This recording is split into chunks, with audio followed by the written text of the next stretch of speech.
Assalamualaikum warahmatullahi wabarakatuh. Alhamdulillah. Assalatu wassalamu ala rasulillah. La hawla wa la quwata illa billah. Amma ba'di. Sahabat ta'lim yang dirahmati oleh Allah. Alhamdulillah kita dipertemukan kembali dalam majelis ilmu dan bertemu dengan bulan Ramadan yang penuh keberkahan ini. Pada kesempatan hari ini, kita akan membahas puasa seorang wanita dan bagaimana berkomunikasi dalam Islam. Sebagai seorang wanita, tentunya akan menjadi seorang istri, menjadi seorang ibu, dan juga seorang pendidik. Dan tentu saja ini akan punya peran besar dalam sebuah keluarga. Tak heran jika dalam bahasa Arab, ibu disebut dengan al-ummu, yang artinya adalah induk dari segala sesuatu. Banyak tokoh besar dalam sejarah lahir dari asuhan ibu yang luar biasa.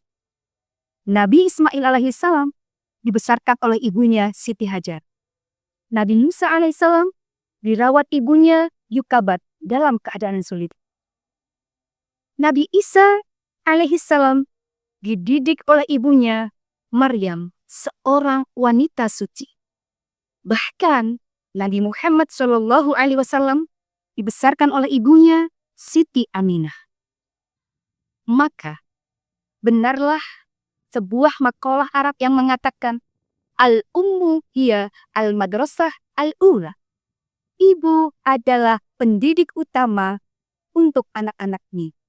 Apabila ibunya baik, maka akan baiklah generasi setelahnya. Sahabat ta'rif, berbicara adalah cerminan hati dan keimanan seseorang.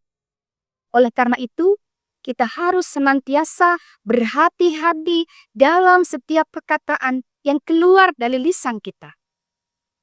Berikut adalah beberapa adab komunikasi yang diajarkan oleh Rasulullah SAW. Pertama, jangan terlalu banyak bicara yang tidak ada manfaatnya. Kita harus menghindari berbicara berlebihan tanpa manfaat. Cukupkan perkataan yang ringkas dan jelas agar tidak memperpanjang pembicaraan yang tidak perlu. Yang kedua, berkata yang baik atau diam. Rasulullah SAW bersabda, "Man kana yu'minu billahi wal yaumil akhir, falyakul khairan aw liyasmut." Siapa yang beriman pada Allah dan hari akhir, maka hendaklah dia berkata yang baik ataupun diam. Yang ketiga, tidak mencela.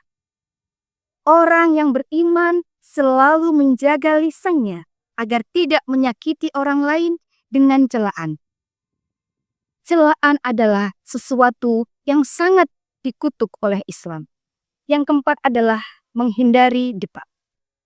Debat kadang-kadang memperkeruh suasana, sedangkan Islam mengajarkan kita untuk berdiskusi dengan orang lain dengan cara yang santun.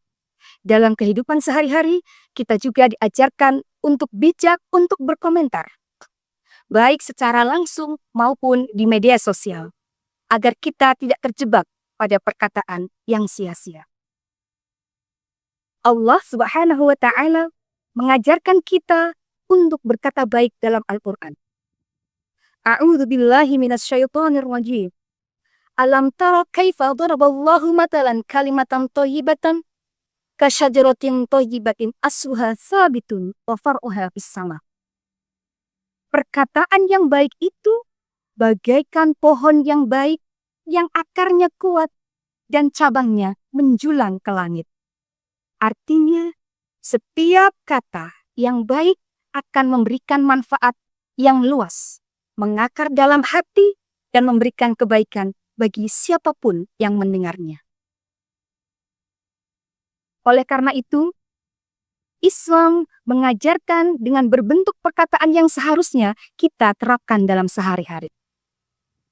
Sahabat taklim yang dirahmati oleh Allah, ada beberapa jenis perkataan yang diajarkan oleh Al-Quran untuk kita. Yang pertama adalah qaulun ma'ruf, perkataan yang penuh kesantunan dan kelembutan. Qaulun sabit, perkataan yang memiliki argumentasi kuat dan didasarkan pada keimanan. Qaulun sadid, perkataan yang benar dan lurus. Qaulun balid, perkataan yang efektif dan efisien. Qaulun karim, perkataan yang mulia dengan tutur kata yang tidak merendahkan orang lain. Qaulun maisur, perkataan yang layak dan pantas. Qaulun layyin, perkataan yang lemah dan lembut. Dengan memahami dan mengamalkan berbagai jenis perkataan ini, kita dapat membangun hubungan yang harmonis serta menjadikan lisan kita sebagai sarana menyebarkan kebaikan di dunia. Sebagai seorang wanita, baik sebagai istri, ibu maupun pendidik, kita harus memperhatikan dengan siapa kita berbicara.